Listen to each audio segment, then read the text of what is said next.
maybe in Thailand, maybe in Moscow again. And you're welcome to Moscow as well. Thank you very much. thank you อันนี้เป็นการกล่าวคำขอบใจต่างๆของไกด์ลีดเดอร์ที่เพิ่นอยู่ที่มอสโกในรัสเซียนี่แหละเนาะแต่ว่าคลิปนี้เป็นคลิปที่กำลังอยู่บนรถบัสแล้วเราจะเดินทางจากที่นี่ในกรุงมอสโกนี่ไปสู่มอสโกแอร์พอร์ตเนาะ after ที่เราอยู่นี่แหละก็คือจะได้บินจากมอสโกไปที่ดูไบเพื่อไปเปลี่ยนเครื่องใช้เวลาอยู่หลากหลายชั่วโมง6 ชั่วโมงแล้วก็ออกจากดูไบปีกับกรุงเทพ6 ชั่วโมงซึ่งเราจะหอดประเทศไทยกับวันที่23กาสิประมาณเวลากาสิบ่ายๆแรงๆพอแหละเนาะอันนี้คือเขากำลังเดินทางแต่ว่าให้เบิ่งคลิปนี้ก่อนทุกท่านเบิ่งคลิปนี้นะเป็นคลิปที่ได้รถบัสแต่เบิ่งไซต์ซีอิงของมอสโกนี่แหละเนาะเป็นภาพที่ให้เบิ่งตึกเบิ่ง building ให้เบิ่ง everything along the main street ต่างเดินทางไปให้เบิ่งตึกอันนี้แม่นที่เขาไปเบิ่งกี้เนาะก็คืออันนี้จะเป็นราชวังที่เขาเข้าไปสวยงามทุกอย่างสวยงามจะประทับใจเนาะมาเห็นสิ่งที่ยิ่งใหญ่ในโลกเขาว่าพยากรณ์อากาศพศนี้มันแม่นนะครับดูเมื่อเช้าบอกว่า 15 นาฬิกาถึง 16 นาฬิกาฝนจะตกเราก็ลุ้นช่วงนั้นขอให้เราเสร็จภารกิจในพระราชวังเครมลินให้เรียบร้อยก็พอมาถึงร้านอาหารกำลังสนุกอยู่ฝนจะตกพอเราจะกลับฝนหยุดดีจังขอบพระคุณกับบรรยากาศที่ท่านมอบให้กับเพื่อนชาวต่างชาติที่เป็นบริษัทเดียวกันนะแต่อยู่ที่กัมพูชาการสื่อสารของเขากับเรามันอาจจะติดขัดแต่ลักษณะการแสดงออกของท่านเนี่ยมันเป็นมิตรไมตรีที่เอาขึ้นมาบางมื้อนั้นกัมพูชาก็คงยินดีครับ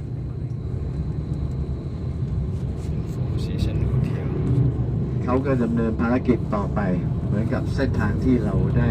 มีความสุขจนกระทั่งถึงวันที่เราจะกลับ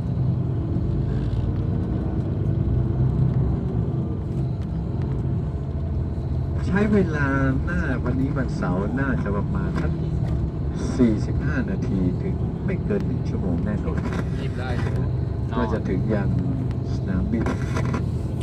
สนามบินไกลกว่านะครับสนามบินที่ว่าไกลไปถึงสนามบินต้องรับยาวท่านไม่ต้องรีบร้อนจนเกินไป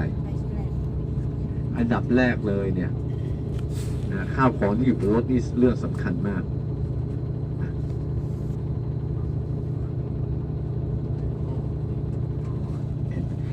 คนนี้มันดูเว้ย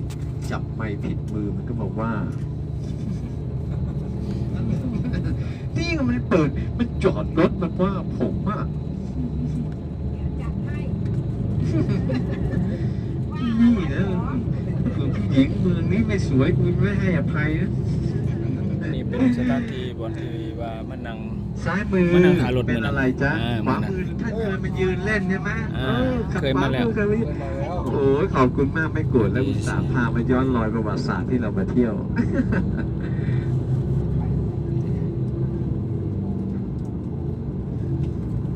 โรงละครบอยชอยสวยงามจริงๆเหมือนกับคำที่ในหลวงรัชกาลที่ 6เคยดำรัสเอาไว้เนี่ยชนใดไม่มีดนตรีการในสันดานเป็นคนชอบกลนัก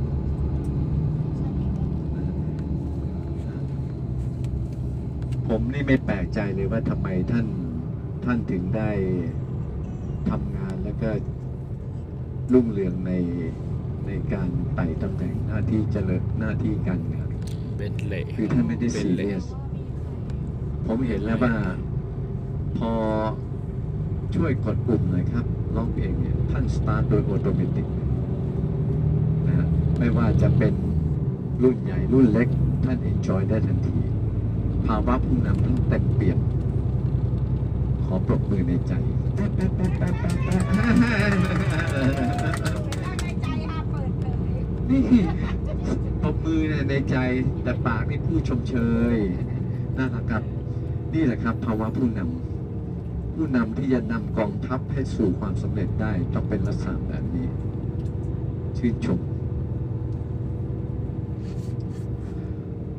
ไปสนามบินนะฮะกระเป๋าทุกท่านอยู่ใต้ท้องรถเรียบร้อย ไปถึงสบายๆถึงแม้เวลามันจะเป็นตามกำหนดสเก็ตด่วนอะไรก็ตามรีบร้อนลนลาน มันทำให้ผิดพลาดได้ ไปถึงแม้ออนไทม์อยู่ในเวลา จิตใจนิ่งๆ เช็คของบนรถโทรศัพท์วางไว้ข้างเบาะอะไรทุกสิ่งทุกอย่างลงจากรถรับกระเป๋าใหญ่ แล้วเดินเข้าไปยังเคาน์เตอร์ของสายการบินที่เราจะเช็คอิน เดี๋ยวไปถึงสนามบินนะฮะเดี๋ยวผมกราบเรียนให้ทราบอีกทีว่าเราจะไปเคาน์เตอร์ไหน แพ็คกระเป๋าอีกทีนึง หรือไม่ต้องแพ็คอะไรลงกระเป๋า ดูซิเราล็อกกระเป๋าแพ็คกระเป๋าเรียบร้อยนะ เมื่อพร้อมพาสปอร์ตณตอนนี้อยู่กับเราแล้วนะเช็คอินที่นั่งสายการบินนะครับเรียบร้อยแล้ว คือเดี๋ยวนี้เนี่ยท่านครับ ผมอาจจะว่าด้วยภาวะที่โลกปัจจุบันนี้มันต้องอยู่ในภาวะเตรียมพร้อมตลอดเวลาเกี่ยวเรื่องสายการบิน เดี๋ยวนี้ไม่สบายเหมือนกับอดีตนะฮะสมัยก่อนอดีตเนี่ยก่อนลงจากรถผมเก็บพาสปอร์ตทุกท่าน และผมเป็นตัวแทนของคณะนำไปเช็คที่นั่งอะไรให้เรียบร้อยเขาเรียกว่าเช็คอินเป็นกลุ่มเดี๋ยวนี้ไม่มีแล้วนะครับ ทุกสนามบินต้องไปโชว์ตัวทำเองดูหน้าว่าตรงกับพาสปอร์ตไหมไปไหนไปอะไรยังไงเนี่ยนี่เป็นมาตรการใหม่แล้วท่านทราบไหมว่าทำไมเขาถึงห้ามนำของเหลวน้ำแม้กระทั่งน้ำเนี่ยขึ้นเครื่องบินทำไมถึงต้องเป็นกฎกติกานี้ผมเล่าให้ฟังมันเพื่อความปลอดภัยของชีวิตจริงๆนะเพราะมันเคยจับได้ที่อังกฤษใช่เจลบอมซ่อนเอาไว้นะฮะเป็นเจลนะฮะสำหรับที่เมื่อเอาไปประกบกับอะไรแล้วเนี่ยมันเหมือนกับเป็นระเบิดได้เลย